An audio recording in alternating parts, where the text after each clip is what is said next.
A land developer tried to take a family's Delta farm, then Morgan Freeman came home. There is a road in Tallahatchie County, Mississippi, that runs almost perfectly straight for 7 miles, dividing one cotton field from another, and ending at a gate that nobody has bothered to repaint since 1987. The gate leans a little to the left, the way old men sometimes lean when they have stood in one place too long. Behind that gate is a farmhouse that everyone in the county had agreed was finished, empty for 10 years, quietly forgotten by the kind of people who like things to be forgotten so they can decide what happens to them next.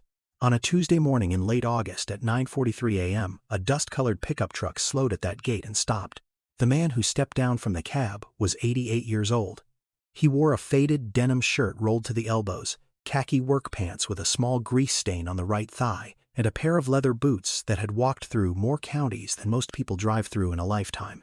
A small gold earring caught the light when he turned his head.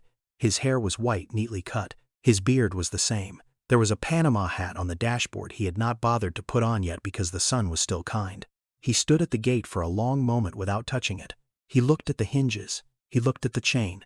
He looked at the gravel road beyond the gate where it curved between 2 old pecan trees and disappeared toward a house he had not seen in more than a decade. His name was Morgan Freeman, though he had not said his name out loud to anyone in 3 days. He had flown his own Cessna 414 down from another field at 7:12 that morning, landed at the small county airstrip outside Charleston, and borrowed the pickup from a man named Otis who used to sell his uncle eggs. He had paid for the gas himself. He had told nobody he was coming.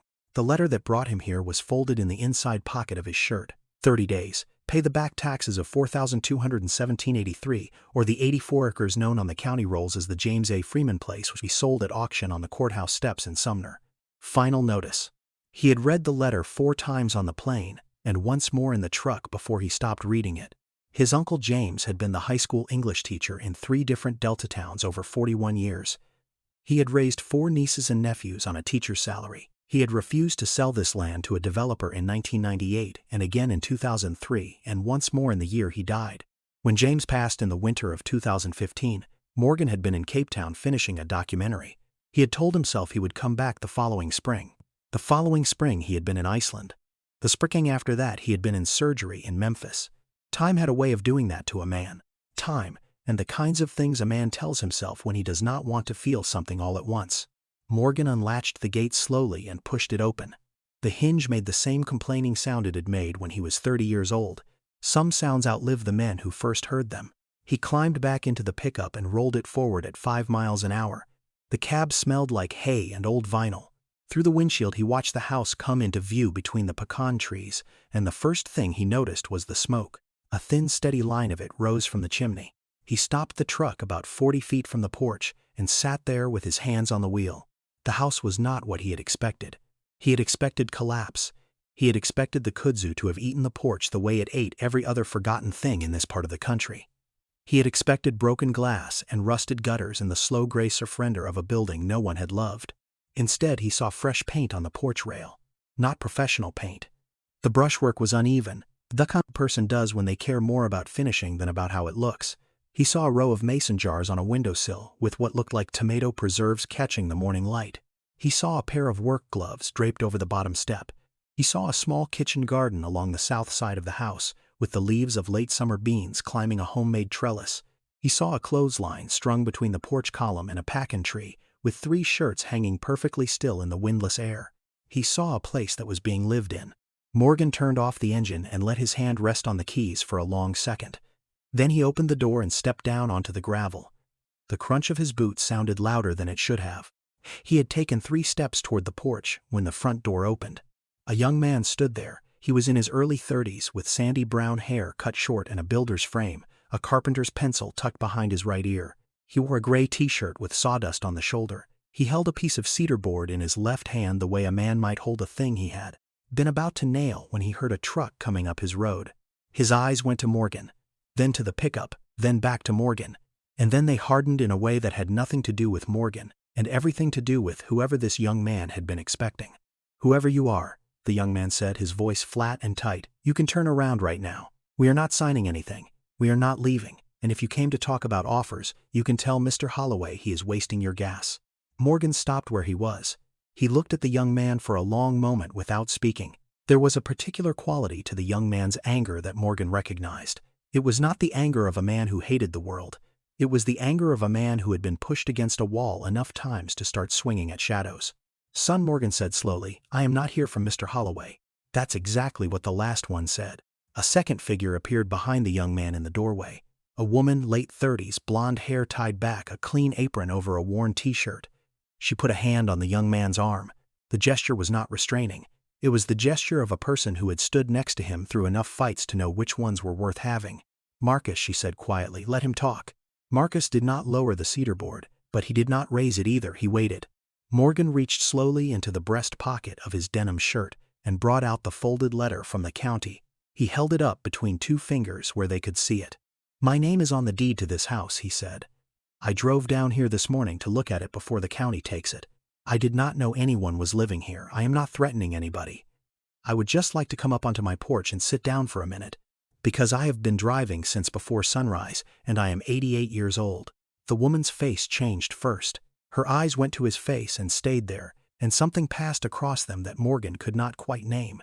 It was not fear. It was something closer to the recognition of a thing you have heard about, but never thought you would actually see standing in your front yard. Marcus did not see it. He was still looking at the letter. "What's the name on the deed?" Marcus said. Morgan unfolded the paper, smoothed it open on his thigh, and held it out toward the young man. Marcus stepped down off the porch and took it. He read it. The cedar board in his other hand lowered slowly until it hung at his side.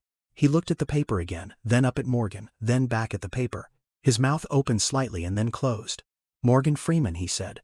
Not a question. A statement made by a man whose brain had not yet finished catching up to what his eyes were telling him.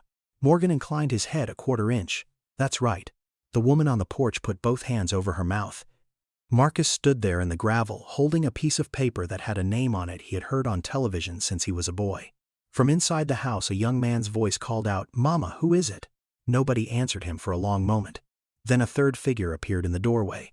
An older woman, maybe 67, gray hair gathered at the back of her neck, the kind of dark brown skin that had spent a life in Delta sun. She carried a kitchen towel in her hands. She stopped in the doorway and looked at Morgan, and she did not put her hand over her mouth, and she did not gasp, and she did not blink. She just smiled. "James's boy," she said soft, as if she had been waiting a long time to say it.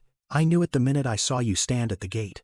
Morgan looked at her, and for the first time since he had stepped out of the truck, something moved in his chest that he had not felt in 10 years.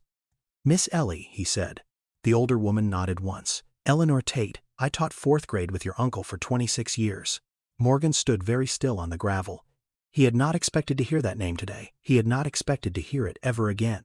He looked from her to Marcus, to the woman in the apron. 3 people he had never met in his life were standing on the porch of a house that had belonged to his uncle, and one of them had known the man who raised him. "All right," Morgan said, and his voice was lower now, almost private. "I think you all had better start at the beginning." They moved inside. Marcus held the door open and did not seem to know what to do with his hands. The woman in the apron, who introduced herself as Sarah Whitfield, kept apologizing for things she had not yet been accused of. Miss Ellie went straight to the kitchen and put a kettle on as though Morgan had been expected for dinner. There was a young man sitting at the kitchen table. He was 18 years old, just turned that summer, with his mother's blonde hair and a build that promised he would be wider in the shoulders by the time he was 25. He had a textbook open in front of him, the kind a person studies when they are working towards something through correspondence. He looked at Morgan with the open-faced curiosity of a young man who had not yet learned to pretend he was not curious. "Are you the bank man?" he said. "No, son," Morgan said, "I am not the bank man." "Then who are you?" Sarah laid a hand on her son's shoulder. "Travis, this is Mr. Freeman. He owns the house." Travis looked at Morgan and considered this for a long moment with the seriousness of an 18-year-old who had been the man of his household since he was old enough to lift a hammer. "Are we in trouble?" Morgan pulled out the chair across from him and sat down slowly. He set his Panama hat on the table. He looked at the young man across the wood grain. "No, son," he said. "Nobody in this house is in trouble. What are you studying?" Travis glanced down at the book. "Jed Prep. I missed 2 years of school when we were moving around. Uncle Marcus and Miss Ellie have been helping me catch up. I take the test in October." "What do you want to do after?" "Trade school. Diesel mechanic, probably. There's a program in Greenwood." "That's good work, son. Honest work." From the stove, Miss Ellie smiled without looking up. She was pouring hot water over chicory. It took the better part of an hour and 3 cups of coffee for the story to come out. They told it in pieces, interrupting each other. Sarah filling in the parts Marcus left out. Marcus quietly correcting the parts Sarah softened. Sarah was 37. She had been a pediatrics nurse in Tupelo until her foster father had put her and her son and her younger brother out of the house when Travis was 13. The foster father, she said, was a deacon at a small country church and a man who believed his version of righteousness gave him the right to decide who deserved a roof. He had decided Sarah did not.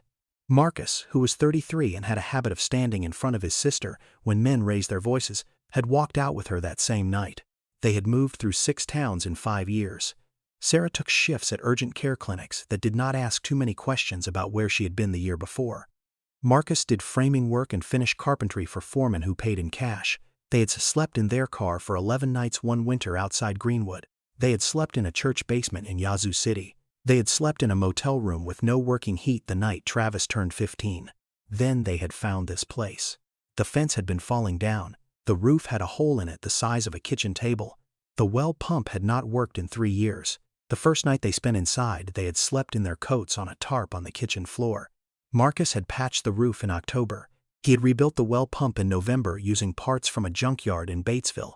He had fixed the porch in March. He had reinforced the barn the first week of summer. Sarah had cleaned the house from floor to ceiling. She had cleared the kitchen garden. She had taught herself canning from a book Miss Ellie brought her. Miss Ellie had arrived 6 months ago. Her brother had died, and the church she had cleaned for 40 years had been sold to a man from Memphis who had no work for an old woman. She had walked 7 miles up the county road with everything she owned in 2 canvas bags. Marcus had opened the door at her knock and said, "There's a bed in the back room and there's coffee in the kitchen, and we don't ask questions in this house unless you want us to." She had set down her bags and never left. Morgan listened to all of this without interrupting. When they finished, he was quiet for a long time. He looked at the kitchen window. He looked at the cabinet above the sink, which his Aunt Beulah had painted yellow in 1962. And which was still yellow 63 years later. He looked at the young man across the table, who had set aside his textbook and was now quietly feeding a piece of dried apple to a German shepherd that had walked in from the porch and laid down at Morgan's feet without being invited. The dog's name was Ranger. Morgan had not introduced him. He had also not had to. "Where is the father of this child?" Morgan said finally. "Not unkind, just direct."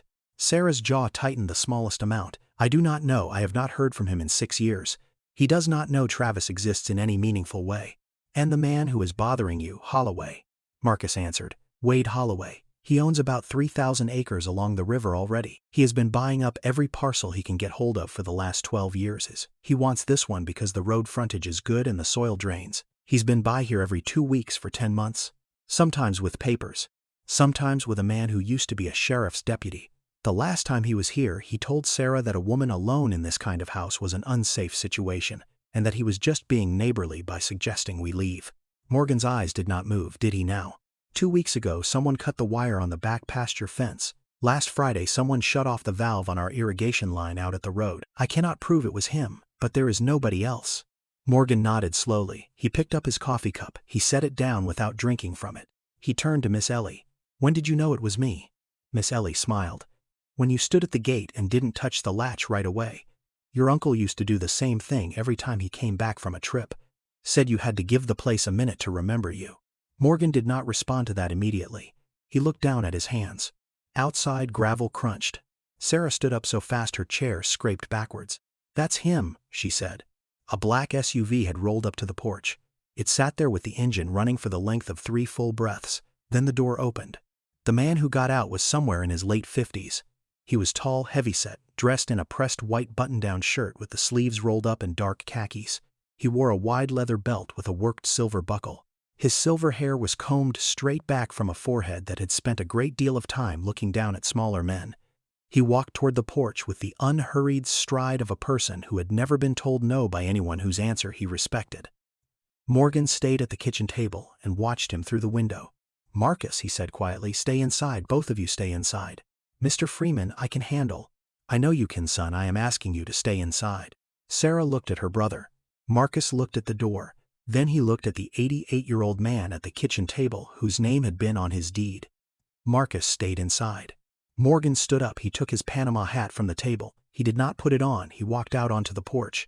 Wade Holloway stopped at the bottom step. He looked Morgan up and down with the particular kind of glance a man uses when he has already decided he does not need to look twice.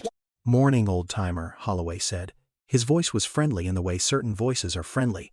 "I am looking for the lady of the house." "She's not available," Morgan said. "And you are?"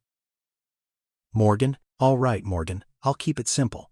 The folks living in this house are squatting on a property the county is about to take. I have an offer on the table that will get them clear of any trouble. It's a generous offer considering. You a friend of theirs?" "I knew the man who built this house."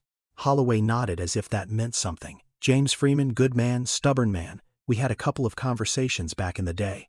"I'm sure you did." Holloway smiled. It was a smile that had closed deals. "Look, friend, I am not here to argue. I just need to talk to the lady and make sure she understands her position. After the auction, all of this becomes a lot less negotiable. I am trying to do her a favor." Morgan looked down at the porch boards for a moment. He looked at the place where Marcus had set new nails 6 months ago, the heads catching the light. Then he looked up. "Mr. Holloway." "Yes, sir." "There is not going to be an auction." The smile stayed, the eyes behind it shifted. "Well now," Holloway said, "I think we both know that is not your call to make. The taxes are owed and the deed is in a dead man's name and—" "The taxes," Morgan said quietly, "were paid at 10:17 this morning at the courthouse in Sumner." There was a long silence. "The deed," he continued, "was transferred 10 years ago to a trust that has paid every fee on time except for one. That one I forgot. I will not forget it again." Holloway was no longer smiling. "What's the name on the trust?" he said. Morgan reached into his shirt pocket and brought out a second folded paper. He held it out. He did not step down off the porch. He made the larger man walk up to take it. Holloway took the paper. He unfolded it. He read it. He read it again. For 4 full seconds Wade Holloway did not move. The cicadas were the only thing speaking in the entire county. Then he raised his eyes to Morgan's face. The recognition arrived all at once. Morgan watched it happen, the brain catching up to what the ears had been told. The face matching the voice matching the name on the paper matching the name on every documentary the man had probably watched in his living room for the last 20 years. Wade Holloway's mouth opened. He closed it. He opened it again. "You're Morgan." Holloway looked at the paper. He looked at the porch. He looked at Morgan. And then, because Wade Holloway was the kind of man whose entire identity had been built on never being the one in the room who was wrong, he did something almost remarkable. He squared his shoulders. "That doesn't change anything," he said. Morgan's expression did not move. "Doesn't it? This is still a business matter. The land is still valuable. The offer is still on the table. The fact that you are who you are doesn't change the fact that these people have been trespassing on a property they don't own for. Mr. Holloway. And I have been working in good faith too. Mr. Holloway." Holloway stopped. Morgan stepped down 1 step, not threatening, just closer. "You came to a single mother and her child and her younger brother," Morgan said, "and you told her she was unsafe. You let the air out of an irrigation line that was watering her tomatoes. You cut a fence so the neighbor's cows would walk through her garden. You drove past this house every 2 weeks for 10 months in a vehicle that costs more than this woman has earned in her entire working life. And you told yourself that what you were doing was business." Holloway's jaw set. "I never threatened anyone. I made an offer." "You made an offer the way a man rolls a stone toward a window, slowly, so that nobody can say for certain when it broke. I have done nothing illegal. I am not a lawyer, Mr. Holloway. I am an old man on a porch. And I am telling you that you have done something worse than illegal. You have done something low. The difference between a man and the kind of man you have decided to be is that a man knows the difference and steps back from it. Don't you preach at me." "I am not preaching, sir. I am explaining. There is a recording of this conversation on a security camera my nephew installed on that fence post last week. There are 3 witnesses inside this house who will tell a judge exactly what you told them. There is a county clerk in Sumner who will testify that you came in twice in the last 60 days to ask when this property would be available for purchase, and that on both occasions you were told it would not. And there is a foundation in Charleston, Mississippi, that has paid the legal fees of 19 Delta families in the last 6 years to fight men who do what you do." Holloway's face was no longer red. It was a kind of pale that has nothing to do with weather. "I want to see that paper again," he said. "This isn't over." "It surely is. You can't just—" "Mr. Holloway, I'd like you to leave my porch." The 2 men stood there, 88 years old in a denim shirt and 56 years old in a pressed white shirt, and the gravel between them and the cicadas above them, and the late August Mississippi heat settling down on both their shoulders without preference. Wade Holloway turned around. He walked back to his SUV. He did not slam the door. He did not throw the truck into reverse. He drove away exactly as slowly as he had come, the way a man drives when he is trying very hard to look as if he has not just lost something. Morgan stood on the porch until the dust settled. Then he turned around and walked back into the house. Inside, no one spoke for a long minute. Travis was looking up at Morgan the way a young man looks at a person who has just done something he has only previously seen on television. Sarah was crying very quietly into the side of her hand. Marcus was standing with both palms flat on the kitchen counter, as if he needed it to hold him up. Miss Ellie was at the stove. She had poured a fresh cup of coffee. She slid it across the table toward Morgan's empty chair. "Sit down, baby," she said. "Drink this. Your hands are shaking." Morgan looked at his hands. They were not shaking, but he sat down. That afternoon they walked the property. Morgan went slowly because of his knee. Marcus walked beside him, telling him what had been done and what still needed doing. The old barn had been re-roofed in green tin. The well pump was new. The pecan trees had been pruned for the first time in 15 years. There was a small hen house with 7 hens, and a rooster Sarah had named Mr. Lincoln. At the back of the property, where the land sloped down to the slow brown water of the Tallahatchie, Morgan stopped. He stood there for a long time. This was the place where he had stood with his uncle when he was 9 years old, and where his uncle had told him that a man who reads will never be poor in the only way that matters. He had not understood it then. He had understood it later. The water was the same color it had been 79 years ago. The willows along the bank were not the same willows, of course. They had grown and fallen and grown again. But the river had not noticed. The river had carried red dirt down to the Gulf of Mexico the whole time, indifferent to whether anyone was watching it do so. Morgan found that comforting in a way he could not have explained to a younger man.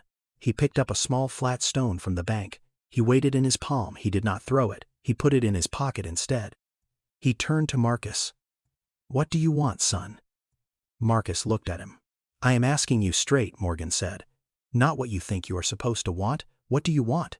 Marcus thought about it. He looked out over the river. He answered carefully, the way a man answers when he has not been asked this question by anybody in a long time. "I want my sister to feel safe in a house. I want my nephew to have a bedroom that is his and that nobody can take from him.